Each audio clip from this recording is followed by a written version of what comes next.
భారత క్రికెట్ అభిమానుల్ని ఆదివారం భయం వెంటాడుతోంది అనేటువంటి వార్త ఇప్పుడు సోషల్ మీడియా వేదికగా చక్కర్లు కొడుతుంది. Champions trophy final match Dubai వేదికగా India versus New Zealand final match ఆదివారం రోజు జరగబోతున్నటువంటి నేపథ్యంలో ఆదివారం నిజంగా భారత్కి కలిసి రావడం లేదని కొంతమంది భారతీయ క్రికెట్ అభిమానులు భావిస్తున్నట్లుగా, అందుకే వారు భయపడుతున్నట్లుగా కొన్ని వార్తలు వస్తున్నటువంటి నేపథ్యంలో ఈ అంశం మీద మనం పూర్తి స్థాయిలో విశ్లేషణ చేసుకుందాం. ప్రస్తుతం మనతో పాటు ఉన్నారు ప్రముఖ సీనియర్ జర్నలిస్ట్ యజ్ఞమూర్తి గారు. వారితో మాట్లాడదాం. యజ్ఞమూర్తి గారు నమస్తే. నమస్తే కృష్ణ. భారత క్రికెట్ అభిమానులను ఆదివారం అనేటువంటి భయం వెంటాడుతోంది అనేటువంటి వార్తలు వస్తూ ఉన్నాయి. దీని మీద మీ విశ్లేషణ ఏంటి సార్? ఎవరికైనా కొన్ని సెంటిమెంట్లు అనేవి అవి రన్ అవుతూనే ఉంటాయి, మైండ్లో రన్ అవుతూనే ఉంటాయి. ఏదైనా కంటిన్యూగా ఒక టైంలోనో, ఒక రోజులోనో, ఒక డేట్లోనో, ఒక వారంలోనో కనుక సక్సెస్ అయినా ఫెయిల్ అవుతున్నా దాన్ని చూపించి సో ఈరోజు చేస్తే కలిసి వస్తుంది, ఈరోజు చేస్తే కలిసి రాదు అనేటువంటి సెంటిమెంట్లు అవి ఎప్పుడు కూడా రన్ అవుతూనే ఉంటాయి. సో అల్టిమేట్గా ఆ రోజు మన పర్ఫార్మెన్స్ అంటే ఆటలకు సంబంధించి ఆ రోజు మన పర్ఫార్మెన్స్ ఎలా ఉంటుందో దాని మీదే సక్సెస్ అనేది ఆధారపడి ఉంటుంది అనేది ఎవరైనా చెప్తారు.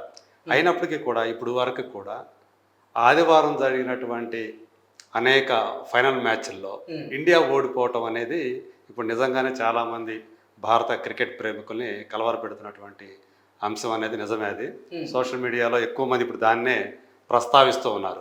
ఎందుకంటే 1983 అంటే మన దేశం వరల్డ్ కప్ గెలవటం అనేది అసలు ఇంపాసిబుల్ అని అప్పటిదాకా అనుకుంటూ వస్తున్న దాన్ని ఈవెన్ మన వాళ్ళు ముందు బ్యాటింగ్ చేసి 183 పరుగులకే 187 పరుగులకో ఆల్అౌట్ అయిపోతే ఇక ఈజీగా వెస్టిండీస్ గెలుస్తుంది అని అందరూ కూడా భావించిన వేళ ఆ రోజు కపిల్ డెవిల్స్ అంటారు ఆ టీంని. అప్పుడు కపిల్ డెవిల్స్ మనకంటే తక్కువ స్కోర్కే వాళ్ళని ఆల్అౌట్ చేసి విశ్వ విజేతగా నిలిచినటువంటి ఆ క్షణాలు ఏవైతే ఉన్నాయో 1983లో అది ఆదివారం కాదు, శనివారం.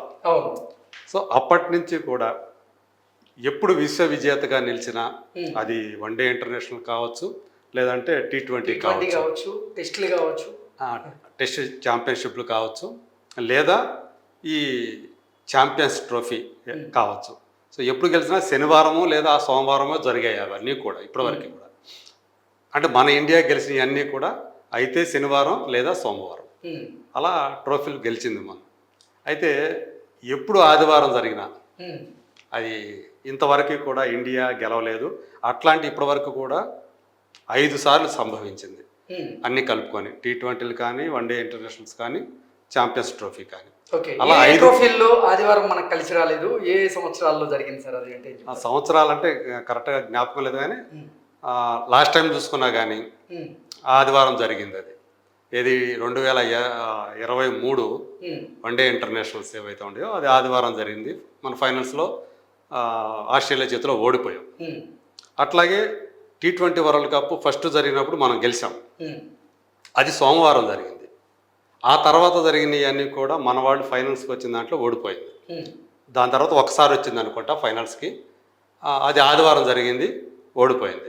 సో ఇప్పుడు మళ్ళీ ఫైనల్స్కి వచ్చింది. సో T20 వరల్డ్ కప్కి వచ్చేటప్పటికి థర్డ్ టైం మన ఇండియా ఇప్పుడు ఫైనల్స్లోకి ప్రవేశించింది. ఈసారి కూడా న్యూజిలాండ్ని ఆదివారం ఎదుర్కోవాల్సి రావటం అనేది చాలామంది అభిమానులు, అంటే టీం మెంబర్స్కి అయితే ఏం ఉండదు, కానీ వాళ్ళ ఆట మీద దృష్టి పెడతారు. డ్రెస్సింగ్ రూమ్లో కూడా ఎలా వాళ్ళ ప్రణాళికలన్నీ కూడా ఏం చేస్తే గెలుద్దాం, ఎలా చేద్దాం అనే దాని మీదే వాళ్ళందరూ కూడా డిస్కషన్స్ అవి నడుస్తుంటాయి, కానీ గెలుపు కోసం వ్యూహరచనలు చేస్తూ ఉంటారు. సో ఇప్పుడు నిజంగా చెప్పాలంటే న్యూజిలాండ్ అనేది చాలా బలమైనటువంటి ప్రత్యర్థి ఇప్పుడు ఇండియాకి. ఈ చూసుకుంటే వరల్డ్ కప్పుల్లో కానివ్వండి, వీటిల్లో ఇండియా తర్వాత అత్యధిక సార్లు ఫైనల్స్కి వచ్చినటువంటి జట్టు ఏదైనా ఉందంటే అది న్యూజిలాండే. ఎగ్జాక్ట్లీ. కప్పులు గెలుచుకోవడం ఆస్ట్రేలియా గెలుచుకుంది, కానీ బట్ ఫైనల్స్ దాకా వచ్చింది. ఛాంపియన్స్ ట్రోఫీలో కానీ, వీటిలో T20లో కానీ న్యూజిలాండ్ అనేది చాలాసార్లు వచ్చింది. మన వాళ్ళు 12 సార్లు 11 సార్లు ఫైనల్స్ దాకా వచ్చారు. ఆ తర్వాత ప్లేస్లో న్యూజిలాండ్ 7 టైమ్స్ వచ్చింది. ఆ తర్వాత 6 టైమ్స్ ఆస్ట్రేలియా ఉంది.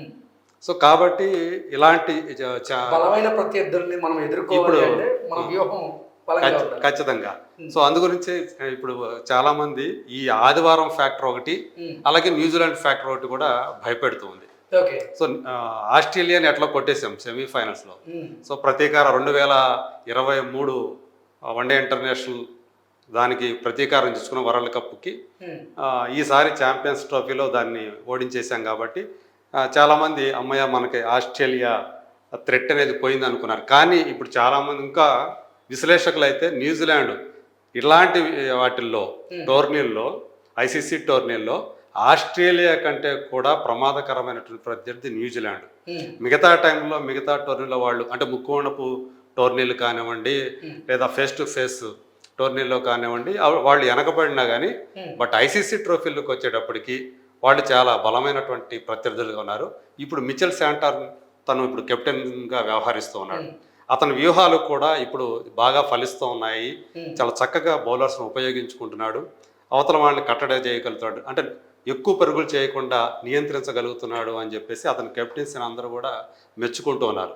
పైగా చాలా వాళ్ళకి ఎట్లా ఉందంటే ఎంత సమతూకంగా ఉందంటే మ్యాట్ హెన్రీ లాంటి అత్యంత ప్రభావశీలి అయిన ఫాస్ట్ బౌలర్ ఉన్నాడు.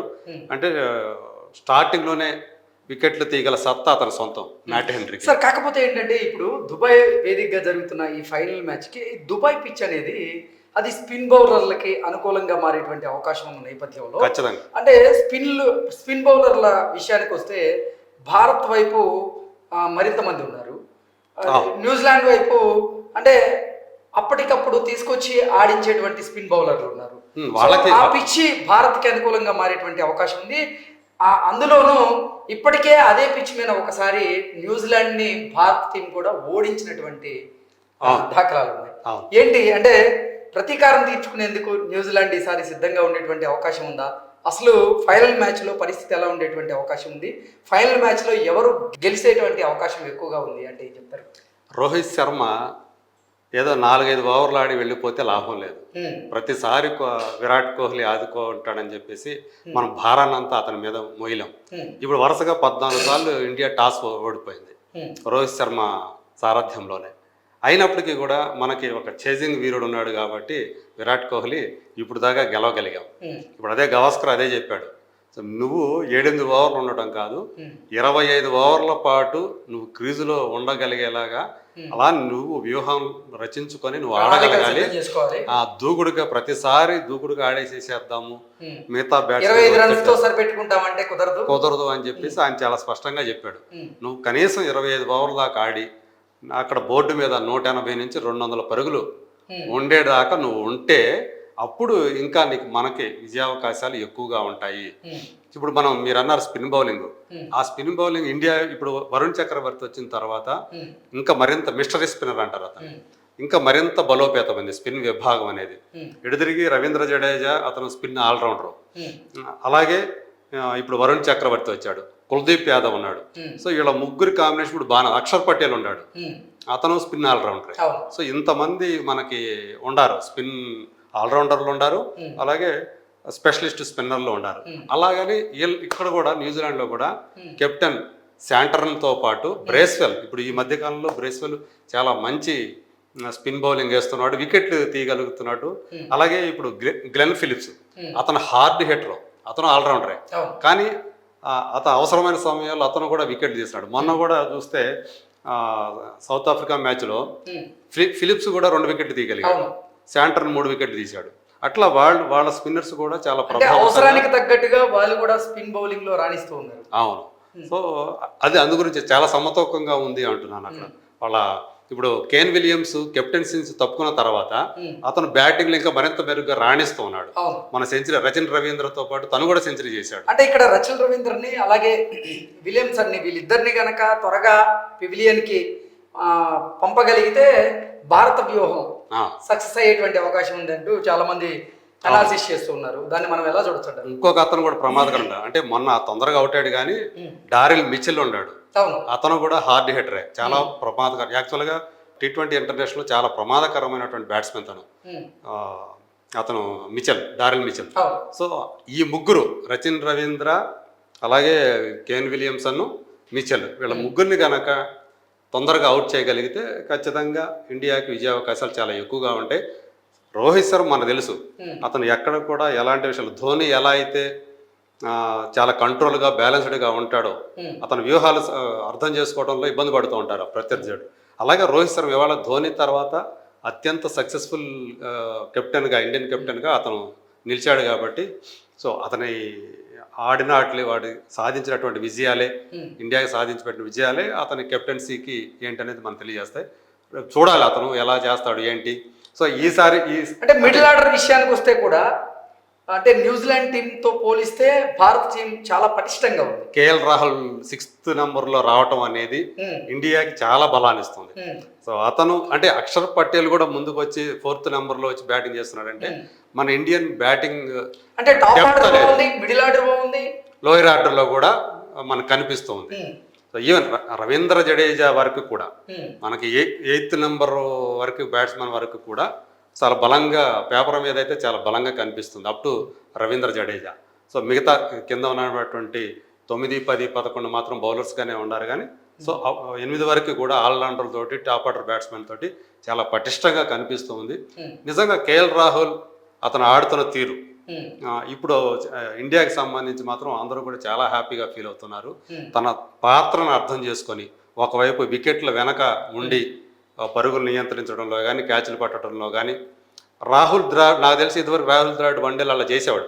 కానీ కీపింగ్ విషయంలో రాహుల్ ద్రావిడ్ కంటే కూడా కేఎల్ రాహుల్ మరింత బాగా చురుగ్గా కదులుతాడు, క్యాచ్లు కూడా పట్టుకోగలుగుతున్నాడు. సో అతను డైవ్ చేస్తున్న విధానం కానీ, అతను కానీ చాలా చురుగ్గా ఉంటాడు. అలాగే బ్యాట్స్మెన్గా కూడా చాలా యూస్ఫుల్గా ఉంటున్నాడు. అంటే ఏ ప్లేస్లో బ్యాటింగ్కి వచ్చినప్పటికీ అతను మాత్రం పరుగుల వర్షం కురిపిస్తూనే ఉన్నాడు, అంటే నిలకడగా. అవును, ఈవెన్ మన హార్దిక్ పాండ్యా మొదట ఒక ఓవరు అంటే తను ఎదుర్కొన్న మొదటి 6 బంతులు స్లోగా ఆడినా, తర్వాత 3 సిక్స్లు కొట్టి ఒక్కసారిగా ప్రెజర్ అంతా కూడా తీసేశాడు.